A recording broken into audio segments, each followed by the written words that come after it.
Fala, comunicador! Mais um vídeo que analisa o que está por trás da oratória de grandes comunicadores, de grandes palestrantes brasileiros. É mais um daqueles vídeos que fazem você sair por aí assistindo a vídeos, a palestras de um jeito diferente, subindo um pouquinho mais a régua de qualidade para acompanhar as apresentações dos outros, mas eu espero de coração que suba a régua principalmente para preparar as suas falas. O comunicador que nós vamos analisar hoje, ele é especial. Não é uma daquelas figuras que todos conhecem sem exceção, mas é particularmente o meu filósofo preferido porque ele tem um jeito extremamente único de comunicação, que foge inclusive dos padrões atuais, e eu explico o porquê. O Clóvis de Barros Filho, filósofo, professor, palestrante, é uma figura que não domina espaço de palco. Aliás, ele nem sequer circula pelo palco.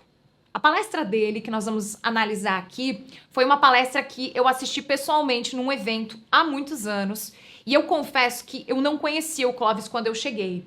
Eu cheguei, sentei, era o Clóvis o primeiro palestrante, eu não tinha nenhuma expectativa, porque eu preciso confessar que eu não conhecia ele, e quando ele subiu no palco e começou a falar lá, paradão no púlpito, eu pensei: será que não vai ser um tédio isso, não? E foram, gente, os 60 minutos mais leves, mais ricos do evento inteiro.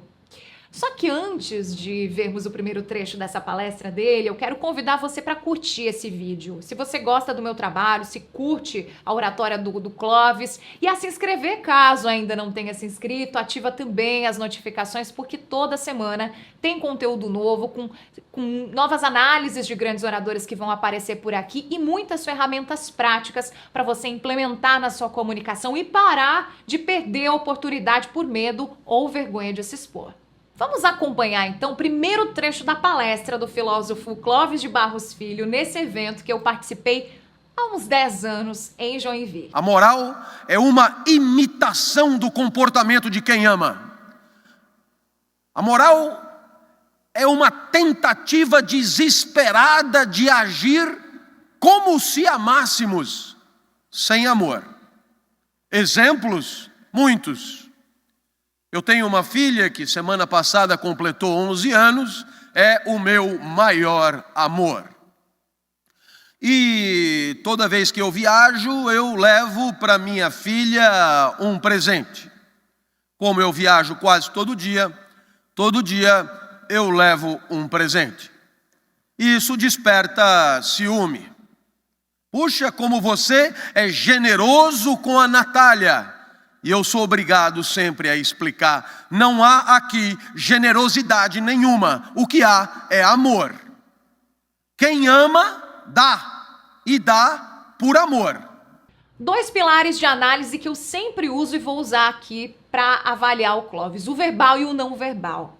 E com o Clóvis eu preciso começar falando do não verbal. O Clóvis faz com isso algo que remonta à história da oratória, quando falar era um ato político, realizado nas tribunas, na Grécia e na Roma antigas. Ficando ali parado, o Clóvis sustenta a comunicação não verbal dele nos gestos expansivos, que demonstram confiança, e no uso da voz com muita estratégia.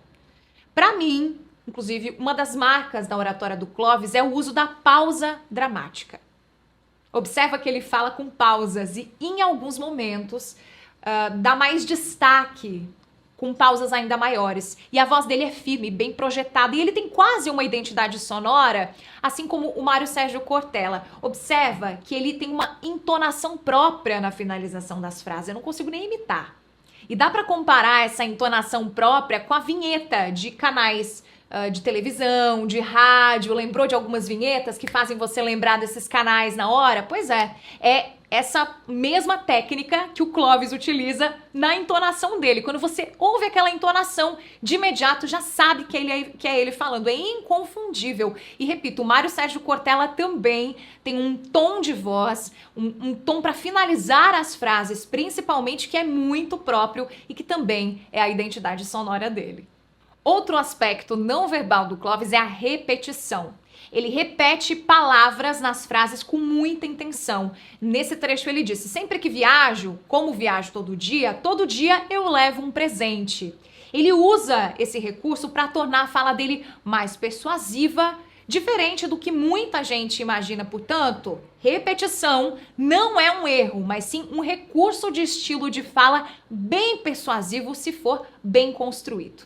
Agora a gente vai acompanhar mais um trecho da palestra dele para agora analisar o pilar verbal de conteúdo. Amor é desejo e desejo é falta. Então, de duas uma.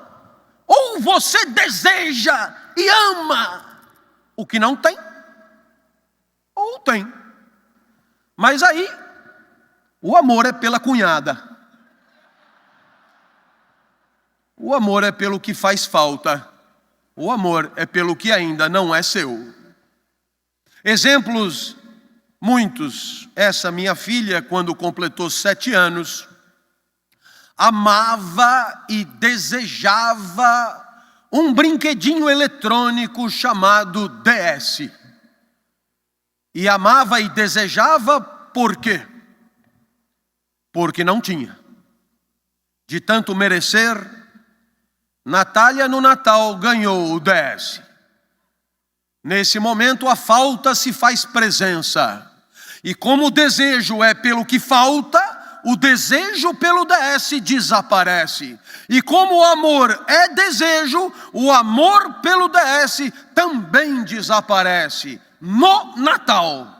E hoje o DS jaz num baú de desejos assassinados pela presença, num baú de desejos mortos pelo consumo. Hoje Natália ama o DSi. E o I ela não tem. E a julgar pelos meus salários de professor da USP, o amor de Natália pelo DSi permanecerá vivo, altivo, desejante, na vitrine, na falta. Um dos aspectos mais fantásticos da oratória do Clóvis é a capacidade que ele tem de simplificar conceitos filosóficos, de trazer exemplos do cotidiano dele com muito humor, para ilustrar esses conceitos. Nesse trecho que a gente assistiu, ele falou da relação de desejo e amor da filha com um brinquedo, que fez o público rir. Quais coisas acontecem na sua vida que podem ser usadas para exemplificar um conceito mais complexo? E outra lição verbal do Clóvis é o uso do humor. Só que é o humor que não tem erro. O humor que sempre funciona é aquele humor que você ri de si próprio. E ele faz isso, ri de coisas que acontecem com ele, como, por exemplo, nesse trecho, o humor feito com o salário dele de professor universitário.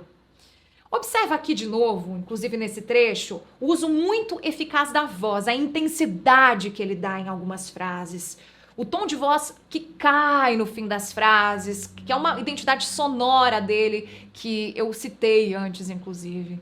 E ele fala, hoje o DS jaz num baú. Um baú de desejos mortos, um baú de desejos assassinados pela presença.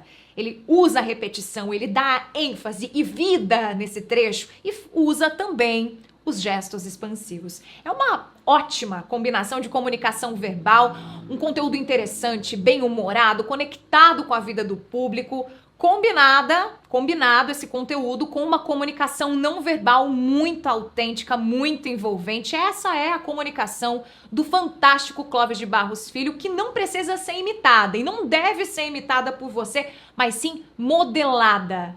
O que de tudo que a gente viu cabe aí, na sua comunicação, no seu estilo de fala?